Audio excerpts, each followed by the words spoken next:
More than $1 trillion is expected to be spent on AI-related infrastructure by five major hyperscalers across 2025 and 2026. At the same time, IBM's global CEO study says only 1 in 4 AI initiatives delivered the expected return and only 16% scaled across the enterprise.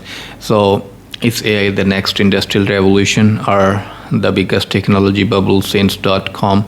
The honest answer is uncomfortable. AI is real technology wrapped in bubble behavior. And that distinction matters not only for investors but for developers, students, software companies, and anyone trying to plan a career in tech. Most online debates give you two options. Option one is AI will change everything. Every company needs it, and today's spending will look cheap in 10 years. And the option two is AI is glorified autocomplete. Companies are wasting money and the entire boom will collapse. But this is a false choice. A technology can be genuinely transformative while the investment surrounding it becomes irrational. The internet was real. The .com bubble was also real. Railways, electricity, and telecommunications created enormous long-term value, but they also attracted periods of overinvestment, weak business models, and unrealistic expectations. The Bank of International Settlements now makes a similar comparison with AI.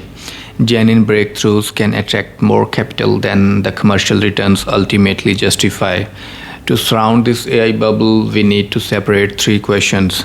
Does the technology work? Are businesses capturing value from it? And is the market pricing that future value rationally? A yes to the first question does not automatically mean yes to the other two. The AI bulls have strong evidence. According to Stanford's 2026 AI Index, 88% of surveyed organizations were using AI, while generative AI was being used in at least one business function at 70% organizations. AI capabilities also continued improving.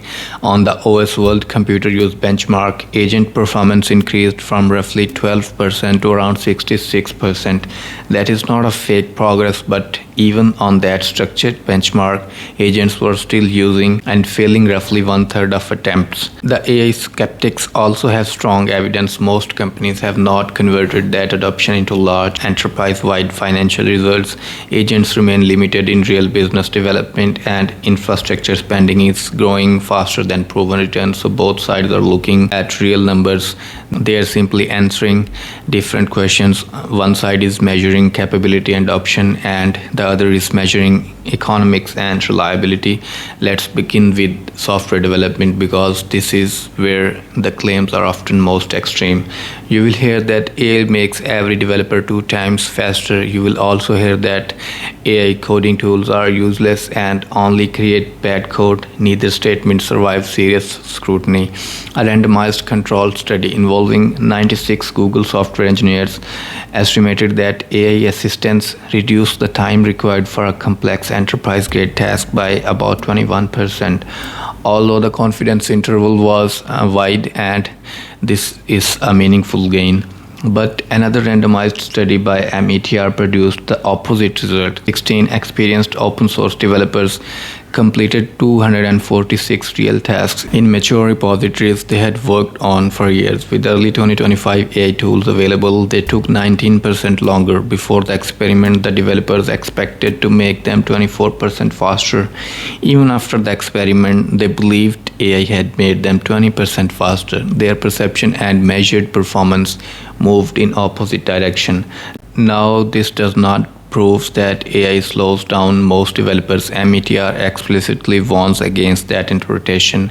These were experienced developers working inside large code bases they already understood deeply. And by early 2026, METR's follow-up data suggested that newer tools might be producing speed-ups, but selection effects made the size of that improvement unreliable. This is the reality check. AI productivity is not one universal number. It changes with the developer task, repository, model, workflow, review, burden, and acceptable quality level. AI can be extremely useful for unfamiliar libraries, documentation, test generation, exploration, and well-defined tasks. It may be less useful when an experienced engineer already has deep context and must spend significant time auditing outputs, AI's real universal productivity claims or not. Now look at the financial side. Stanford's 2026 AI Index counted $581.7 billion in global corporate AI investment during 2025, an increase of approximately 130% from the previous year. And the private AI investment alone reached $344.7 billion and an increase of 127.5%. And according to the Bank for International Settlements, Alphabet, Amazon, Meta, Microsoft, and Oracle were collectively set to spend more than $1 trillion in AI-related capital expenditure across 2025 and 2026. The BIS says these commitments were outpacing the company's earnings and free cash flow, with some turning to debt financing, and that does not automatically make the spending irrational. These companies may believe that missing the AI platform shift would be more dangerous than temporarily overspending, but this creates a strange incentive. Every major company may be individually rational to invest. Yes, the industry can still collectively overbuild. Imagine 5 companies competing for a market that might eventually support only 2 dominant platforms. None can afford to slow down, because slowing down might mean losing completely. So they all spend aggressively. The competition may produce useful infrastructure, and it can also destroy returns. IBM CEO study reveals the psychology behind this race. 64% of surveyed CEOs said the risk of falling behind pushes their organizations to invest in some technologies before they clearly understand the value those technologies will create. That is not technological evidence.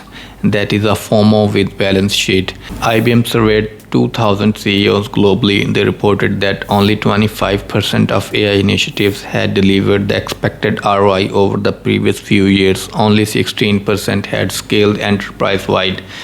And McKinsey found something similar from a different angle. In 2025, global survey found that 88% of respondents said their organization were regularly using AI in at least one business function, but only approximately 1/3 said their companies had begun scaling their AI programs, and only 39% attributed any level of EBIT impact to AI. Among those reporting an impact, most said AI contributed less than 5% of company EBIT.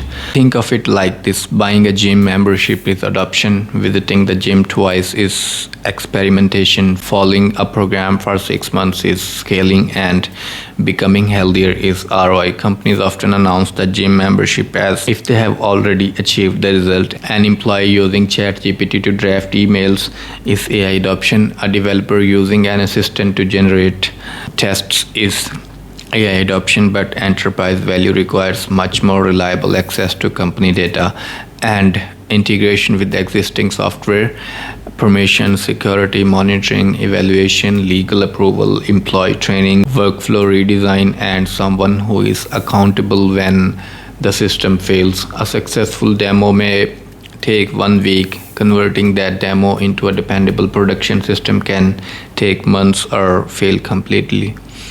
Developers should understand this difference instinctively, and a proof of concept is a function. Enterprise deployment is the entire distributed system around that function. There is another dangerous assumption: more code means more productivity. Google Cloud's DORA research describes AI as an amplifier. It magnifies the strengths of well-run engineering organizations and the weakness of the poorly run ones. Developers using AI may feel more productive and experience better flow, but DORA also found that 25% increase in AI adoption was associated with 1.5% decrease in delivery throughput and a 7.2% decrease in delivery stability. That is an association, not proof that AI caused the decline. But it highlights an important system problem. Generating code faster can produce larger change sets, more review work, additional integration risk, and more instability. DORA also reported that 39% of developers trusted AI outputs only a little or not at all. This is the developer version of the bubble. Teams measure generated output instead of customer outcomes. They measure lines of codes instead of defects prevented. They measure assistant options instead of lead time, reliability, security, or revenue. AI can improve one local part of the process while making the complete system worse. This is not proof that the tool is useless. It is proof that local productivity and organizational productivity are different things. My analysis is that bubble risk is not equal across the AI stack. The layer 1 is the underlying models, the technology is real, capabilities have improved rapidly, adoption is widespread, and models can create measurable value in the right tasks. Calling all of this fake is intellectually lazy. And layer 2 is AI infrastructure. The demand is real, but the amount and timing of the spending may overshoot. A data center can remain useful even when the investor who financed it receives a poor return. Technological value and investment return are not the same thing. Layer 3 is enterprise AI applications. Some use cases are producing real results, especially when tasks are repetitive, measurable, high volume, and easy to verify. But many companies are still trapped between pilot and production. And the layer 4 is generic agents and thin AI products. This is where I see some of the highest bubble risk. Stanford reports that agent deployment remained in the single digits across almost every business function. McKinsey found that no more than 10% of respondents were scaling agents in any individual function. Yet we regularly see products marketed as if fully autonomous digital employees are already operating reliably across entire companies. The technology may eventually reach out that level. The current deployment data says most organizations are not there yet.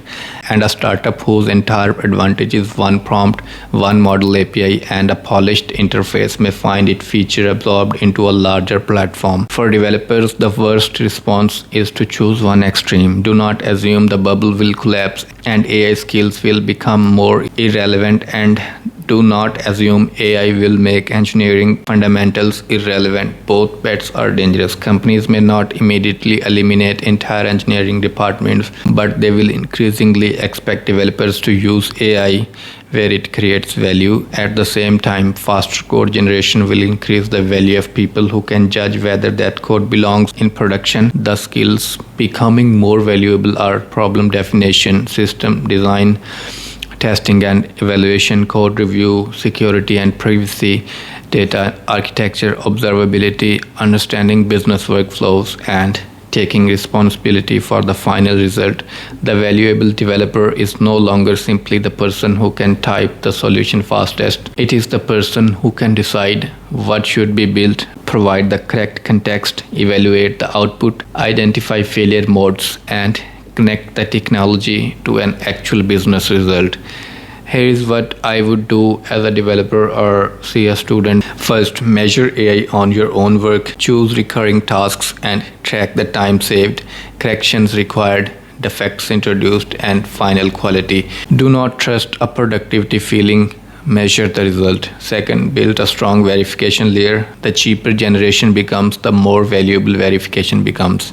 And the third is learn how AI fits into complete workflows. And fourth, keep strengthening the fundamentals. Operating systems, databases, networks, architecture, debugging, and domain knowledge do not become useless when AI improves. They become the tools you use to identify when AI is confidently wrong. Use AI aggressively, but never outsource your judgment to it. So, is AI a bubble? Here's my verdict. Model capabilities improving. Adoption is widespread. AI creates measurable value in selected tasks and workflows, and software development is genuinely changing. Every AI project produces ROI. That autonomous agents are already operating reliably across most companies. What remains uncertain is whether today's enormous infrastructure spending will produce sufficient financial returns, how quickly companies will move from pilots to scale transformation, which AI business models will survive, and how quickly the labor market will adjust. For developers, the winning strategy is neither panic nor denial. Become the person who can turn a powerful but unreliable technology into a dependable system. Because the most important question is not whether the AI bubble pops, it is who will still be valuable after the hype is gone.